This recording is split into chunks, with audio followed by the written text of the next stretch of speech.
반갑습니다. 수험생 여러분. 여러분들과 앞으로 운전직 사회 우리 같이 공부하게 될 제 이름은 허용이라고 합니다. 그래서 지금 오리엔테이션이라고 지금 보이실 텐데 오늘 제가 좀 설명드리고자 하는 부분은요. 우리가 이제 바로 사회라는 과목을 공부하기보다는 이 과목이 어떤 특징을 갖고 있는지 그리고 시험의 출제 경향 또 하나 이제 제가 앞으로 수업을 어떻게 진행하게 되는지 그런 부분을 좀 설명을 드리겠습니다.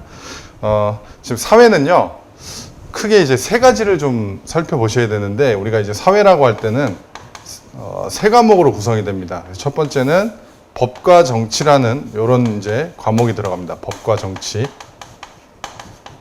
그 다음에 이제 사회문화라고 있어요. 사회문화. 사회문화. 하나가 이제 경제입니다. 경제.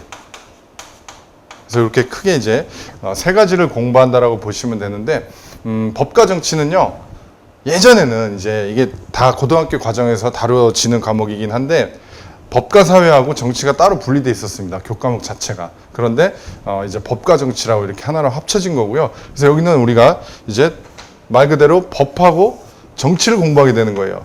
그러면 이제 되게 막연하죠. 그래서 법이라고 하면은 도대체 어느 범위까지 법을 공부해야 되는지 이런 것도 좀 궁금할 수 있고요. 이렇게 생각하시면 됩니다. 공무원 사회에서 물어보는 법이라고 할 때는요. 혹시 이제 이 시험을 준비하기 전에 혹은 뭐 다른 거하고 병행해서 법을 공부해 보신 분들이 분명히 있을 겁니다. 왜냐하면 이제 법이 들어가는 그런 자격증들이 꽤 있잖아요. 그런 다른 과목에서 공부하는 그런 이제 우리가 뭐 법률이라든가 관련 법령이라든가 이런 거 이제 판례를 해석하고 그런 내용은 절대 아닙니다. 그런 내용은 아니라는 거 미리 말씀드리고 그 어떤 법의 특징 정도만 좀 기억을 하시면 됩니다. 그래서 그 정도 추세라고 보시면 될 것 같고, 정치는 이제 정치라고 할 때는 되게 범위가 넓은데, 실제 우리가 평가 영역에서 다루어지는 정치의 범위는 그렇게, 우리가 생각하는 것만큼 막연하게 넓지는 않습니다. 그래서 예를 들면 뭐 선거제도라든가 이런 게 가장 좀 대표적인 거라고 할 수 있고요. 그 다음에 예를 들면 뭐 국제 정치라든가 이런 것처럼 어떤 분야가 이렇게 한정돼 있습니다. 그거는 이제 본 강의 보면서 저랑 같이 정리하면 될 것 같아요. 그래서 이렇게 법과 정치라는 영역이 있고, 그 다음에 사회문화는요, 굉장히 되게 이제 우리한테 되게 친숙한 주제입니다. 친숙한 주제. 친숙한 주제를 대상으로 하기 때문에 이게 나타내는 바는 되게 좀 중요한 의미를 갖고 있는데, 친숙한 주제라는 말이 무슨 말이냐면 우리가 일상생활에서 자주 들어보거나 혹은 어딘가에서 접하게 되는 여러 현상들을 공부하게 됩니다. 그러니까 사회문화는 이제 이 반대편에 있는 현상이 바로 자연현상이라고 할 수 있습니다. 그래서 사회문화 현상하고 대비될 수 있는 이제 극과 극에 있는 개념이 자연현상이라고 할 수 있어요. 그럼 우리가 이제 공부하게 되는 내용은 이와 같은 자연현상에 대비한 인간과 인간의 어떤 상호작용이 일어나는 이와 같은 사회문화 현상의 속성이라든가 아니면 사회문화 현상의 특징이라든가 이제 그 안에서 다루어지는 이론적인 내용이나 이런 걸 이제 공부하게 됩니다. 그래서 되게 친숙한 주제이기 때문에 내용 자체가 어렵진 않습니다. 내용은 어려울 수가 없겠죠. 왜냐하면 어딘가에서 접해봤기 때문에. 그렇지만 이쪽에서는 문제의 변별력을 도모합니다. 변별력. 그래서 여기서 이제 변별력을 어떤 식으로 도모하냐면은 자료 해석이라든가 표 같은 것을 문제로 구성을 해요. 표 분석. 요걸 좀 주의하셔야 됩니다. 그러니까 요 내용 몰라갖고 틀리는 경우는 거의 없습니다. 거의 없고 대체로 여기서 많이 갈립니다. 자료 해석, 표 분석. 그럼 법과 정치는요. 이 법이라는 거 그리고 정치라는 거 어떻게 보면 좀 분야가 전문적이잖아요. 그러니까 그 다루는 내용이 깊지 않다더라도 다루는 분야 자체는 전문적입니다. 그렇기 때문에 여기서는요, 그 내용의 어떤 이해라든가 아니면은 그 전체적인 어떤 맥락에서 이제 변별력이 갈리는 거죠. 그래서 여기는 좀 용어가 굉장히 좀 중요해요. 용어 정리하는 게. 그러니까 용어는 물론 뭐 다 중요하긴 하지만 특히 여기서는 더 중요합니다. 용어 정리하는 게. 그 다음에 개념을 정확하게 이해하는 거. 이런 부분 좀 정리가 잘 돼 있어야 되고, 경제는요, 여러 가지 이제 경제 활동이라든가 아니면 경제 현상들 있잖아요.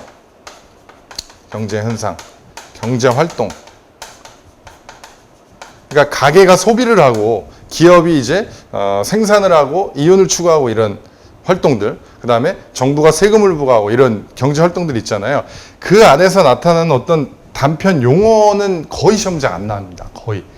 이건 개념 문제나 용어 문제는 거의 안 나온다라고 생각을 하셔야 돼요. 왜냐하면 그건 다 알고 있다라고 전제를 하고 문제를 구성한다. 이렇게 생각하시면 됩니다. 다만 어쩌다가 한 번씩 그냥 단순 가로놓기나 이런 게 나오긴 합니다. 근데 그거는 좀 아주 특수한 경우고, 그래서 여기서는 뭘 정리해야 되냐면 원리를 좀 정확하게 알아야 돼요. 원리, 경제 원리. 그래서 이 움직이는 원리, 이 원리가 어떻게 나타납니까? 예를 들면 그래프나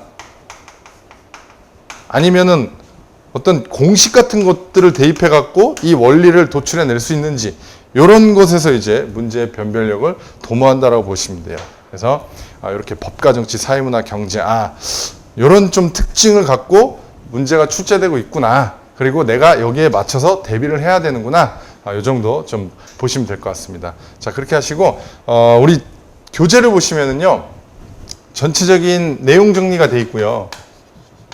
내용 정리는 여러 이제 책들을 좀 비교해 보셨으면은 좀 다른 책보다 많이 얇죠. 그러니까 요거는 좀 핵심 위주입니다. 핵심 요약이라고 보시면 돼요. 핵심 요약. 그래서 핵심 요약이기 때문에 좀 세부적으로 이렇게 길게 이렇게 설명이 되어 있지는 않습니다. 그건 이제 제가 강의를 통해 갖고 같이 좀 이렇게 충족을 시켜 나가야 될 부분이라고 보시면 될 것 같고요. 내용 정리되어 있고, 그 다음에 최근 기출문제 분석이라 그래서 최근 기출문제가 들어 있습니다. 그 단원이 끝나면은 최근 기출문제가 2개에서 3문제가 들어 있어요. 그래서 요거 좀 풀어보고, 그 다음에 예상 문제라고 돼 있죠. 예상 문제는 기초 플러스 실전이라고 보시면 돼요. 기초는 실제 시험 문제가 기본 개념을 물어보진 않지만 최소한 우리가 공부를 하는 데 있어서는 기초에 대한 정리가 좀 돼 있어야 됩니다. 그래서 기초 문제를 좀 넣었어요. 그래서 제가 같이 다 풀지는 않겠지만 직접 좀 풀어보실 수 있게 기초 문제가 수록돼 있고, 요 실전 문제 중심으로, 그러니까 시험에 나올 법한 그런 예상 문제 중심으로 제가 같이 해설을 하도록 하겠습니다. 자, 이렇게 해서 수업 진행 방식 좀 말씀드렸고요. 자, 공무원 운전직뿐만 아니라 이제 사회를 공부하는, 시험을 보는 이제 여러 직렬들이 있잖아요. 여러 분야가 있고, 서울시도 보고, 뭐 국가직도 보고, 지방직도 보고, 소방직도 보고, 그 다음에 운전직도 보고, 이렇게 사회라는 교과목이 들어가는 시험의 공통적인 특징은 뭐냐면은요, 문제 추세를 한마디로 개념 정의 내리면은 이렇게 표현할 수 있어요. 자, 수능형 문제라고 표현할 수 있습니다. 수능형. 수능 문제는 아니죠. 형이라고 붙었으니까 수능형의 문제지 수능 문제는 아닙니다. 그러니까 수능에 많이 가까워요. 이 말은 무슨 말이냐면 제가 아까 초반에 설명드린 것처럼 문제가 되게 단편적인 문제 있잖아요. 어떤 개념을 물어보거나 아니면 뭐 가로놓기 식의 문제거나 이런 거는 거의 안 나온다라고 보시면 돼요. 그래서 다소 좀 지문이 길고, 지문이 다소 길고, 그 다음에 좀 이렇게 통합적으로 문제를 구성해요. 통합적으로. 그러니까 어떤 특정 그 개념이나 특정 지문을 이렇게 딱 집어갖고 하는 게 아니라 이렇게 문제에서 물어보는 여러 선택지라든가 아니면 이렇게 보기가 나오잖아요. 보기. 그랬을 때 요 문제가 주어지는 것과 관련해서 여러 가지를 담고 있습니다. 이 안에. 그래서 여러 가지 이제 포괄적인 주제를 담고 있어요. 그래서 공부할 때는요. 그래서 목차 정리하는 게 되게 중요합니다. 이렇게 단편적으로 그 내용만 보는 게 아니라 그 큰 목차가 하나 있잖아요. 그럼 그 안에 들어가는 내용들을 이렇게 한꺼번에 묶어갖고 많이 문제를 구성을 해요. 그래서 제가 무슨 말씀을 드린지 아시겠죠? 그런 식으로 이렇게 문제를 구성하기 때문에 항상 공부할 때는요. 내가 지금 하는 거에 딱 매몰돼 갖고 거기에만 파묻히면 안 됩니다. 이게 전후 관계를 항상 따져봐야 돼요. 그래서 어떤 큰 주제 하에서 내가 지금 공부하고 있는지, 어디까지 왔고 어디로 갈지 이런 걸 늘 점검해봐야 실제 이제 시험 대비하는데 조금이라도 당길 수 있습니다. 이제 좋은 점수 받는데. 자, 그렇게 좀 말씀드리고 오리엔테이션은 이 정도 하도록 하겠습니다. 우리 세부적인 건 본 강의 때 설명드리도록 하겠습니다. 여러분들 수고 많으셨어요.